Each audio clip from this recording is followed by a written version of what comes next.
எந்த ஒரு out of the money premium கம்மி இருக்கோ அந்த இடத்துல நம்ம ட்ரேட் பண்ணிவிட்டு அதோட ஸ்டாப் லாஸை நம்ம ஸ்ட்ரக்சர் பண்ணி வைக்கும் போது அதே ஆப்ஷன் வந்து அட் த மணி போகும்போது, தட் இஸ் நம்ம எந்த ஸ்ட்ரைக் வாங்கியிருக்கோமோ அந்த இடத்துக்கே வந்து ஈக்விட்டி போகும்போது நமக்கு வந்து multiples of 3 to 5 times or 5 timesக்கும் மேலே கிடைக்கிறதுக்கு நிறைய ப்ராபபிலிட்டிஸ் இருக்குது. ஸோ இந்த 22,800 to 23,000 போகும்போது மறுபடியும் செல் ஆஃப் ஆகும் பட்சத்தில் மார்க்கெட் வந்து ஃபர்தராக வந்து டவுன்ஃபால் இருக்கும்.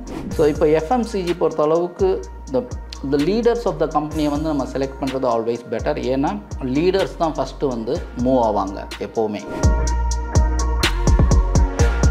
கட்டுமானத்தின் வலிமை, கட்டிடங்களின் பாதுகாப்பு, ஸ்ரீ துர்கா டிஎம்டி கம்பிகள். வணக்கம், நான் கண்ணன், சாஃப்ட்வேர் டிஸ்ட்ரிபியூட்டர் பேசிகிட்டு இருக்கேன். முதல்ல வந்து இந்த வாரம் வந்து நிஃப்டியை வந்து அனாலிசிஸ் பண்ணி பார்த்துடலாம். இது வந்து என்னோட own idea. I'm not a SEBI registered analyst. So இது என்னோட சாஃப்ட்வேர்ஸில் காமிக்கிற லெவல்ஸை வச்சு இங்கே நான் பேசிகிட்டு இருக்கேன். அதுபடி நிஃப்டி க்ளோஸ் ஆகிருக்கிறது 22,552. லாஸ்ட் வந்த லோலேருந்து மார்க்கெட் வந்து பவுன்ஸ் பேக் ஆகிருக்கு. 4th March அன்னைக்கு லோ வரும்போது RSI இஸ் 21.8. அந்த RSIலேருந்து மார்க்கெட் வந்து ரிவர்சல் கொடுத்துருக்காங்க. ஸோ இந்த ரிவர்சல் என்னன்றதை நம்ம கொஞ்சம் திங்க் பண்ணி பார்க்கணும். இது இங்கேருந்து கம்ப்ளீட் ரிவர்சலா அப்படின்றது நம்மளால் எக்ஸாக்டாக சொல்ல முடியாது. இங்கேருந்து பவுன்ஸ் ஆகிருக்கிறது மட்டும் தெரியுது. Because of the RSI lowest level 21.8 reverse ஆகிருக்கு. ஸோ மார்க்கெட் வந்து நெக்ஸ்ட் டேஸில் RSI வந்து இன்க்ரீஸ் ஆகிருக்கு. அட் த சேம் டைம் வந்து நிஃப்டி ஸ்பாட்டும் இன்க்ரீஸ் ஆகிருக்கிறதால ரிவர்சல் வந்து நமக்கு தெரிஞ்சிருக்கு. பட் இதை நம்ம எப்படி எடுத்துக்கலாம்னு பார்த்தீங்கன்னா, இப்போ நம்ம ஒரு பந்தை வந்து நம்ம தண்ணிக்குள்ளே வந்து எவ்வளோ போட்டு ப்ரெஷர் கொடுக்குறோமோ அவ்வளோ நம்ம கையிலேருந்து ப்ரெஷர் கொடுக்க அந்த பந்தை வந்து நம்ம கீழே கொண்டு போகலாம்.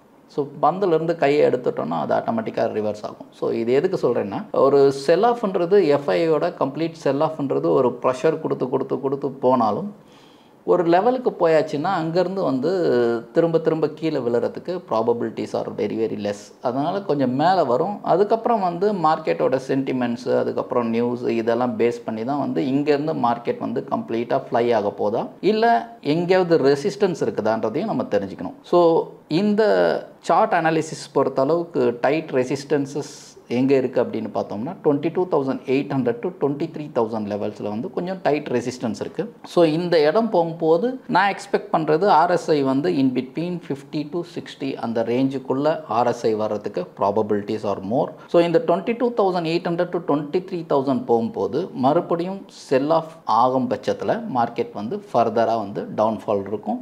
ஏற்கனவே மார்க்கெட் கரெக்ட் ஆகி ரிவர்ஸ் ஆனது வந்து உங்களுக்கு வந்து மறுபடியும் அந்த லோ பக்கம் வர்றதுக்கு வந்து ப்ராபபிலிட்டிஸ் ஆர் மோர் எப்போவுமே. ஏன்னா ஃபர்ஸ்ட் ரவுண்ட் வந்து எல்லாராலையும் பிடிக்க முடியாது, அது ஃபாஸ்ட்டாக இருக்கும். ஸோ அது கன்சாலிடேஷன் ஆகிட்டு மறுபடியும் கீழே வரும். ஸோ கீழே வந்த மார்க்கெட் மறுபடியும் ஃபர்தராக கீழே போதா இல்லை அந்த லோலேருந்து சப்போர்ட் எடுத்துகிட்டு போகுதான்றதை வந்து நம்ம வந்து லோயர் லோ ஃபார்ம் பண்ணும்போது கம்பேர் வித் RSI அப்படின்ற ஒரு இது நான் அடிக்கடி சொல்லியிருக்கேன். ஃபர்ஸ்ட் RSI வந்து நமக்கு வந்து லோயர் சைட் 21.8. அப்போது நெக்ஸ்ட்டு மறுபடியும் இந்த லோயர் சைட் வரும்போது RSI ஜாஸ்தியாக இருக்கும் பட்சத்தில் மார்க்கெட் வந்து அங்கேருந்து கொஞ்சம் ஸ்டேபிள் ஆகிறதுக்கு probabilities R more. But low வரும்போது அகெயின் RSI வந்து குறையும் பட்சத்தில் கொஞ்சம் வீக்னஸ் இருக்கும். இது வந்து ஓவரால் ஐடியா, இது என்னோட ஓன் ஐடியா, அதுதான் உங்களோட டிஸ்கஸ் பண்ணேன். ஸோ இதை பேஸ் பண்ணி நம்ம வந்து இப்போ மார்க்கெட் வந்து இந்த 22,800 to 23,000 வரைக்குமே கொஞ்சம் ப்ராபபிலிட்டி இருக்குன்ற மாதிரி தெரியும். அட் த சேம் டைம் இங்கேருந்து 23,000 ஆர் 22,800 போகும்போது ரிவர்சல் வந்துச்சுன்னா ப்ரீவியஸ் பாட்டம் வர்றதுக்கு ப்ராபபிலிட்டிஸ் இருக்குன்னு பார்த்துருக்கோம். At the same time previous பாட்டமை டச் பண்ணிவிட்டு இல்லை அதுக்கும் கீழே போயிட்டு அந்த டே வந்து RSI வந்து இந்த ப்ரீவியஸ் 4th March RSI 21.8க்கு மேலே இருக்கும் பட்சத்தில் there is a pull back rally மறுபடியும் கிடைக்கிறதுக்கு ப்ராபபிலிட்டிஸ் இருக்குது. இஃப் மார்க்கெட் லோ வந்துட்டு லோ கீழே மார்க்கெட் வந்து 4th Marchோட லோக்கு கீழே மார்க்கெட் வந்துட்டு RSIயும் கீழே இருக்கும் பட்சத்தில் ஃபர்தர் செல் ஆஃப் இருக்கிறதுக்கு ப்ராபபிலிட்டி இருக்குது. ஸோ இது ஒரு ப்ராடர் வியூ நீங்கள் வச்சுட்டிங்கன்னா அதுக்கேற்ற மாதிரி நம்ம வந்து நம்மளோட ஸ்ட்ரக்சரை வந்து இம்ப்ளிமெண்ட் பண்ணிக்கலாம், லைக் கேஷ் மார்க்கெட்டில் எல்லாமே. அண்ட் எந்த இடத்துல நம்ம ப்ராஃபிட் புக் பண்ணணுன்றதும் கொஞ்சம் தெரியும். அதனால தான் இதை கொஞ்சம் டீப்பாக சொன்னேன். இது நிஃப்டி அனாலிசிஸ் பொறுத்த அளவுக்கு. செகண்ட் வந்து நம்ம வந்து ஜென்ரலாக ஆப்ஷன்ஸில் வந்து ஒரு ஸ்விங் ட்ரேடை வந்து ஒரு ஆப்ஷன்ஸை வச்சு நம்ம டிசைட் பண்ண முடியும். தட் இஸ் நம்ம ஆப்ஷன்ஸை வச்சு டிசைட் பண்ணும்போது ஒரு ஸ்டாக்கோ ஒரு ஃப்யூச்சரோ அந்த அனாலிசிஸ் பண்ணும்போது, ஆப்ஷன் டேட்டா அனாலிசிஸ் பண்ணும்போது ஒரு 7 to 10 days minimum 5 to 10 days வந்து அது அப்பர் ட்ரெண்டில் போப்பதா இல்லை டவுன் ட்ரெண்டில் போப்பதான்றதை வந்து ஆப்ஷன்ஸ் டேட்டா வந்து நம்மளுக்கு வந்து கற்றுக் கொடுக்கும். ஸோ இந்த ஆப்ஷன்ஸ் டேட்டா வந்து நம்ம வந்து எப்படி ட்ரேட் பண்ணணும் அப்படின்றது வந்து லெஸ் ப்ரீமியம் நம்மளுக்கு கம்மியாக இருக்கணும். ப்ரீமியம் கம்மியாக இருக்கணும்னாலே நம்ம வந்து அவுட் ஆஃப் த மணி தான் வந்து ட்ரேட் பண்ணுறதுக்கு ட்ரை பண்ணணும். எந்த ஒரு out of the money premium கம்மி இருக்கோ அந்த இடத்துல நம்ம ட்ரேட் பண்ணிவிட்டு அதோட ஸ்டாப் லாஸை நம்ம ஸ்ட்ரக்சர் பண்ணி வைக்கும் போது அதே ஆப்ஷன் வந்து அட் த மணி போகும்போது, தட் இஸ் நம்ம எந்த ஸ்ட்ரைக் வாங்கியிருக்கோமோ அந்த இடத்துக்கே வந்து ஈக்விட்டி போகும்போது நமக்கு வந்து multiples of 3 to 5 times or 5 டைம்ஸ்க்கும் மேலே கிடைக்கிறதுக்கு நிறைய ப்ராபபிலிட்டிஸ் இருக்குது. ஸோ நம்ம வந்து ஆப்ஷன்ஸில் ட்ரேட் பண்ணும்போது நம்ம ப்ரீமியம் கம்மி இருக்கும், கேபிட்டல் கம்மி தேவைப்படும், ஸ்டாப் லாஸ் பக்கத்தில் இருக்கும், ப்ராஃபிட் வந்து 3 to 5 டைம்ஸ் ஆர் மோர் எப்படி பண்ணுறதுன்றதையும் நம்ம கற்றுக்கணும். ஏன்னா நாலேஜ் தான் வந்து இம்பார்ட்டண்ட். வெல்த் ஜென்ரேட் பண்ணோன்னா நாலேஜ் தான் ரொம்ப இம்பார்ட்டண்ட். ஸோ நாலேஜை டெவலப் பண்ணுறதுக்கு நீங்கள் வந்து எல்லா விஷயங்களையும் வந்து ஆராய்ச்சி பார்க்கணும். இப்போ ஒரு ஸ்விங் ட்ரேட் நம்ம வந்து நிறைய டெக்னிக்கல்ஸ் வச்சு பேசுவோம். இப்போ இருக்கிற மார்க்கெட் ஹை வாலட்டாலிட்டிக்கு வந்து நிறைய டெக்னிக்கல் வந்து அந்தளவுக்கு வந்து பர்ஃபார்மன்ஸ் கொடுக்காது. பட் ஆப்ஷன் டேட்டாஸில் வந்து there is a huge probability of taking positive ட்ரேடுன்றது வந்து பார்த்திங்கன்னா ப்ராபபிலிட்டி வந்து 85 to 90% இருக்குது. அந்த 10% நம்ம ஸ்டாப் லாஸை கொடுக்கும்போது அந்த கேபிட்டலும் நம்மளுக்கு சேவ் ஆகும். ஸோ அது மாதிரி பண்ணும்போது தான் வந்து நமக்கு வந்து ஸ்டாப் லாஸ் மேக்ஸிமம் ப்ரீமியம்லேருந்து 50% இருந்தாலும் டார்கெட்ஸ் வந்து உங்களுக்கு வந்து 3 to 5 டைம்ஸ் கிடைக்கும்போது உங்களுக்கு வந்து நல்லாவே ஒர்க் பண்ணி கொடுக்கும். இது ஒரு ஜென்ரல் ஐடியா ஆப்ஷன்ஸில். ஏன்னா அவுட் ஆஃப் த மணி நீங்கள் எடுத்து அந்த பர்டிகுலர் ஸ்ட்ரைக்கை வந்து அட் த மணி வர வைக்கிற டேலண்ட் உங்களுக்கு இருக்கும் பட்சத்தில் நீங்கள் வந்து there is a huge probability to earn more அப்படின்றதுக்காக தான் இதை நான் ஃபஸ்ட்டு சொன்னேன் உங்களுக்கு. இப்போ யூஎஸ் டேரிஃப் ஹைக் வந்து பார்த்திங்கன்னா இப்போ வந்து ஹார்ட் ஆஃப் த டாபிக் நம்ம ஆல்ரெடி பேசியிருக்கோம். இது வந்து ஏப்ரல் 2 நமக்கு எக்ஸிக்யூட் ஆக போகிறதா வந்து சொல்லியிருக்காங்க. ஸோ ரெசிப்ரோக்கல்னும் போது 2 பக்கமும் பரஸ்பர டேக்ஸ் இருக்குன்ற மாதிரி தான் பேசிகிட்டு இருக்காங்க. இங்கெல்லாம் நம்ம இதால் வந்து நமக்கு வந்து எந்தெந்த அளவுக்கு பாதிப்பு இருக்கும் அப்படின்றத நம்ம வந்து தெரிஞ்சுக்கலாம். இப்போது யூஎஸ் அப்படின்னும் போதே நம்ம இங்கேருந்து எக்ஸ்போர்ட் என்னென்ன பண்ணுறோமோ யூஎஸ்க்கு பர்டிகுலராக யூஎஸ்க்கு எக்ஸ்போர்ட் பண்ணுற கம்பெனிஸ் லைக் அது ஃபார்மாவாக இருக்கலாம், ஐடியாக இருக்கலாம், டெக்ஸ்டைல்ஸாக இருக்கலாம், என்ன வேணால் இருக்கலாம். எக்ஸ்போர்ட் பண்ணுற கம்பெனிக்கு டெஃபினட்டாக வந்து டேரிஃப் ஹைக் ஆச்சுன்னா அந்த சேல்ஸில் வந்து டெஃபினட்டாக வந்து ஸ்லோ டவுன் கண்டிப்பாக இருக்கும். டேக்ஸ் ஹைக் ஆகும்போது பழைய பிஸ்னஸ் கம்மியாகும், அட் த சேம் டைம் ப்ராஃபிட்டும் கம்மியாகும். ஸோ இதனால் வந்து அந்த கம்பெனிஸில் நம்ம கான்சன்ட்ரேட் பண்ணுறது கம்மி பண்ணோம். இது வந்து ஏப்ரல் 2 அப்புறம் எப்படி இருக்குன்றதை பார்த்துட்டு அதுக்கப்புறம் வந்து நியூ இம்ப்ளிமெண்டேஷன்லாம் வர ஆரம்பிக்கும். அதுக்கப்புறம் அதை வச்சு நம்ம வந்து அந்த பர்டிகுலர் செக்டாரில் இருக்கிற ஸ்டாக்ஸை வந்து கண்டினியூ பண்ணுறதை பற்றி திங்க் பண்ணலாம். இதில் வந்து அவாய்ட் பண்ண வேண்டியது என்ன?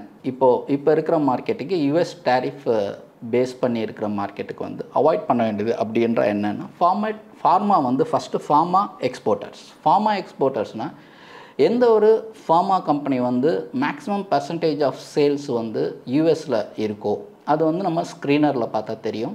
அதில் வந்து பர்சன்டேஜ் ஆஃப் ஆர்டர்ஸ் என்னன்னு தெரியும். யூஎஸில் யாரெல்லாம் ஜாஸ்தி ஆர்டரை வச்சுட்டு அதை வந்து சப்ளை பண்ணிகிட்ருக்காங்களோ அந்த பர்டிகுலர் ஸ்டாக்ஸை வந்து கொஞ்சம் அவாய்ட் பண்ணுறது பெட்டர். இப்போதைக்கு நம்ம வந்து அது எந்தெந்த கம்பெனி இப்போது இந்தியன் ஃபார்மா கம்பெனிஸ்ன்றது வேறு, பட் யூஎஸ் பேஸ்டு ஃபார்மாஸ் இங்கேருந்து நிறைய வந்து யூஎஸுக்கு வந்து எக்ஸ்போர்ட் ஆகுது அவங்களோட ப்ராடக்ட்ஸ் அப்படின்னா அந்த கம்பெனியில் நம்ம ரொம்ப கேர்ஃபுல்லாக இருக்கணும். டெக்ஸ்டைல்ஸ் அதே மாதிரி textiles exporters, pharma exporters, textiles exporters. இந்த எக்ஸ்போர்ட்டர்ஸ் நம்ம ஒன்லி யூஎஸ் பேஸ்டு அதை மட்டும் கான்சன்ட்ரேட் பண்ணி அது இல்லாத டெக்ஸ்டைல்ஸ் நார்மலாக இருக்கிறது பேலன்ஸ் ஷீட் நல்லா இருந்தால் டெஃபினட்டாக வந்து அதெல்லாம் வந்து இந்த டவுன் சைடில் வந்து நம்ம யூட்டிலைஸ் பண்ணி இன்வெஸ்ட் பண்ணலாம். ஐடி எக்ஸ்போர்ட்டர்ஸ் அதே மாதிரி information technology exporters, electronic manufacturing and solar எக்ஸ்போர்ட்டர்ஸும் வந்து நிறைய பேர் இருக்காங்க. ஸோ அதில் வந்து நம்ம மெயினாக பார்க்க வேண்டியது என்னென்னா இப்போ இந்த ஃபார்மா எக்ஸ்போர்ட்டர்ஸ் அப்படின்னு நீங்கள் கூகுள் பண்ணாலே காமிச்சிரும். அதில் வந்து யூஎஸ்ஐ லிங்க் பண்ணி நிறைய ஆர்டர்ஸ் இருக்கிற கம்பெனியை கொஞ்சம் அவாய்ட் பண்ணுறது பெட்டர். அது மாதிரி நீங்கள் ஒவ்வொன்றும் வந்து கூகுள் பண்ணி பார்த்துக்கணும். டெக்ஸ்டைல் எக்ஸ்போர்ட்டர்ஸ்னு பண்ணணும், ஐடி எக்ஸ்போர்ட்டர்ஸ் பண்ணணும், எலக்ட்ரானிக் மேனுஃபேக்சரிங் பண்ணலாம், சோலார் எக்ஸ்போர்ட்டர்ஸ்னு போட்டிங்கன்னா காமிச்சிரும் அது. ஸோ மெயினாக யூஎஸ் கண்ட்ரிக்கு இருக்கிற மேக்ஸிமம் ஆர்டர்ஸ் வச்சுருக்கிற கம்பெனியை வந்து நீங்கள் அவாய்ட் பண்ணுறது வந்து ஆல்வைஸ் பெட்டர். ஏன்னா அது ஆல்ரெடி கண்ணாபின்னான்னு விழுந்துட்டுருக்கும், பட் இன்னுமே கூட விழுறதுக்கு வாய்ப்பு இருக்கும். அதனால் இந்த கரெக்ஷனில் அதை யூட்டிலைஸ் பண்ணுறதுக்கு பதிலாக வந்து அதை பெட்டர் அவாய்ட் பண்ணிக்கலாம். ஒர்ஸ்ட் ஹிட் செக்டார்ஸையும் நம்ம தெரிஞ்சுக்கணும். ஒர்ஸ்ட் ஹிட் செக்டார்ஸ் வந்து பார்த்திங்கன்னா ஆல்ரெடி நடந்துட்டு இருந்த இப்போ வரைக்குமே worst hit செக்டார்ஸ் வந்து FMCG வந்து worst hit, oil and gas வந்து worst hit, food beverages worst hit, chemicals worst hit, cement worst hit. So இப்போ FMCG பொறுத்த அளவுக்கு the leaders of the company வந்து நம்ம செலக்ட் பண்ணுறது ஆல்வேஸ் பெட்டர். ஏன்னா லீடர்ஸ் தான் ஃபஸ்ட்டு வந்து மூவ் ஆவாங்க எப்போவுமே. ஸோ லீடர்ஸ் வந்து ஆல்ரெடி லார்ஜ் கேப்பில் இருப்பாங்க. லார்ஜ் கேப்பில் இருக்கிற லீடர்ஸை வந்து நம்ம பெட் பண்ணுறது வந்து always good. But at the same time நமக்கு வந்து லீடர்ஸ் இல்லாத சில செக்டார்ஸ் இருக்கும். அது வந்து பார்த்திங்கன்னா நமக்கு வந்து நிஃப்டி 50 இல்லாமல் மிட் கேப்பில் இருக்கிறதுக்கு ப்ராபபிலிட்டிஸ் இருக்குது. மிட் கேப்பில் இருந்தாலும் பேலன்ஸ் ஷீட் நல்லா இருந்தால் அதை டெஃபினட்டாக வந்து வாட்ச் லிஸ்ட்டில் வச்சுக்கலாம், பேலன்ஸ் ஷீட் பக்காவாக இருக்கும் பட்சத்தில். ஸோ FMCG பொறுத்தளவுக்கு Nestle, Britannia, oil and gas பொறுத்தளவு ONGC, ரிலையன்ஸ், ஃபுட் பெவரேஜஸ் பொறுத்தளவு சஃபயர் ஃபுட், ஜூபிலண்ட் ஃபுட்ஸ், கெமிக்கல்ஸ் பொறுத்தளவு க்ளீன் எனர்ஜி, சிமெண்ட் பொறுத்தளவுக்கு கிராசிம், அல்ட்ராடெக். இது மாதிரி worst hit செக்டாரையும் நம்ம வந்து நம்மளோட போர்ட்ஃபோலியோ லிஸ்ட்டில் வந்து பார்த்துட்டே இருக்கணும். ஏன்னா இது ஆல்ரெடி நல்ல கரெக்டாக இருக்குது. ஸோ இந்த கரெக்டானதில் கொஞ்சம் கொஞ்சமாக நம்ம வந்து எஸ்ஐபி மோடில் வந்து கொஞ்சம் கொஞ்சமாக இன்வெஸ்ட் பண்ணும்போது ஆட்டோமேட்டிக்காக வந்து மார்க்கெட் பவுன்ஸ் பேக் ஆகி போகும்போது நமக்கு வந்து பெரிய ரிட்டர்ன்ஸ் கிடைக்கிறதுக்கு ப்ராபபிலிட்டிஸ் ஆர் மோர்.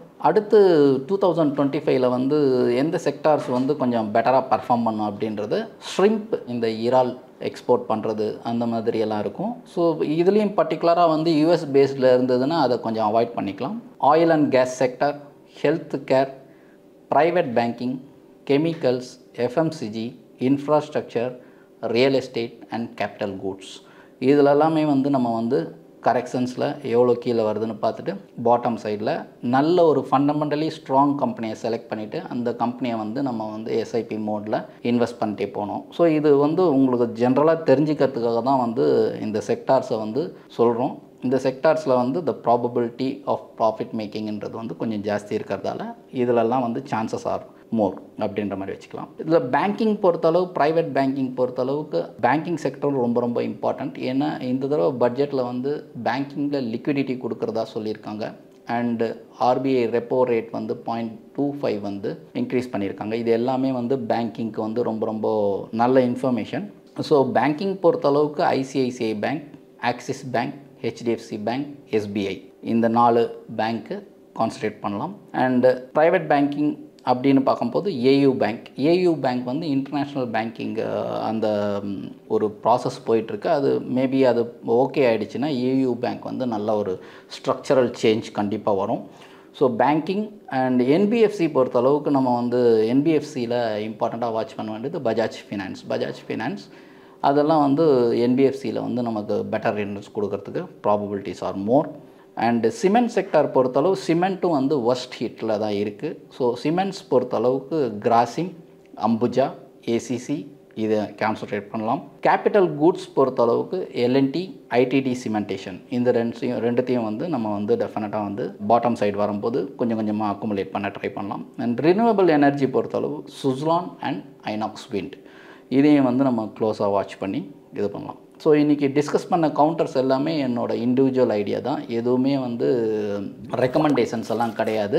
ஸோ இதையெல்லாம் ஒரு நாலேஜ் பர்பஸ்க்கு தான் உங்களோட ஷேர் பண்ணியிருக்கேன். இதை நீங்கள் ஃபர்தராக வந்து அனலைஸ் பண்ணிவிட்டு உங்களோட ஃபினான்ஷியல் அட்வைசர்ஸோட டிஸ்கஸ் பண்ணிட்டு அதுக்கப்புறம் நீங்கள் இன்வெஸ்ட் பண்ணுறதை பற்றி திங்க் பண்ணலாம். ஐ திங்க் இந்த வாரத்துக்கு உண்டான எல்லா டீட்டெயில்ஸும் கவர் பண்ணிட்டேன். நன்றி, வணக்கம்.